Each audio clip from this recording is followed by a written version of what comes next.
My fingers gripped the sleek wooden armrest. I felt as if a hole had suddenly opened into the earth and threatened to swallow me. You can't be serious. He wanted me to pose as a dead girl to chase a serial killer? Major straightened, eyes narrowed. I took a deep breath.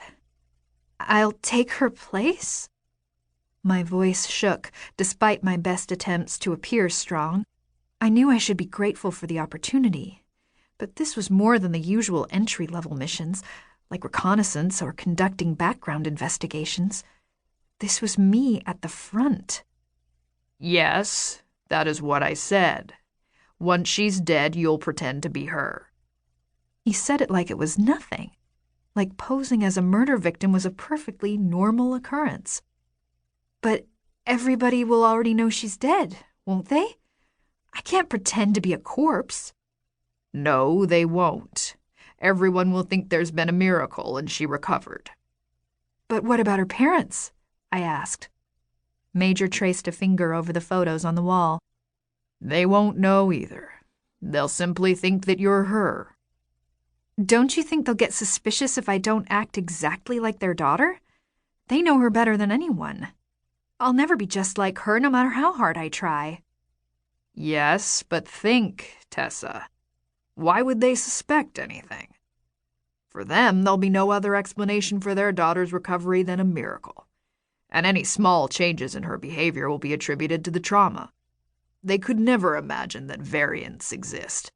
An average human's imagination doesn't reach that far. Average human. Only Major was able to make it sound like an insult. He looked at me like I was precious, his most prized possession, his trophy variant. Alex sprang out of his seat and began to pace the room, stalking past Major's glass case of tin soldiers and awards, past the filing cabinet, before he finally stopped in front of the picture window. Don't you think the mission is too dangerous? The murderer will obviously try to get rid of the only person who might be able to identify him. Tessa will be his prime target. A tight knot of unease gathered in my stomach, but I tried to ignore it. If I let it gain momentum, I'd dissolve into a puddle of anxiety. Major smirked as though Alec's words had been a joke. Alec, Tessa will be facing much worse once her training is over. All of you will be. Our training was ultimately geared toward one goal, to prepare us for more important future missions all over the world.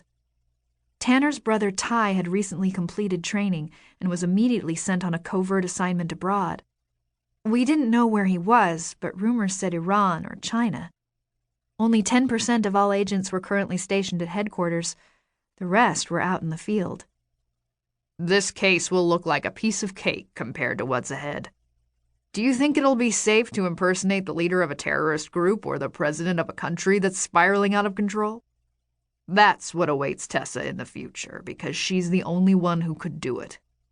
I don't have to tell you that some people in the Department of Defense and the CIA are licking their fingers at the prospect of having Tessa's talent at their disposal. She is the perfect spy, the ultimate weapon. So far, I've been successful at keeping them at bay, but it's time to prepare for the future. This mission is the perfect test run. Ultimate weapon. The words echoed in my head. I pressed my arm against my stomach. Even with my variation, I was still just a girl, not some extraordinary spy. Alec's eyes met mine, his jaw locked tight. Regarding this case, Tessa's attracting the killer's attention is exactly what we're hoping for. He's killed 3 people and the 4th is as good as dead. We must find him before he strikes again.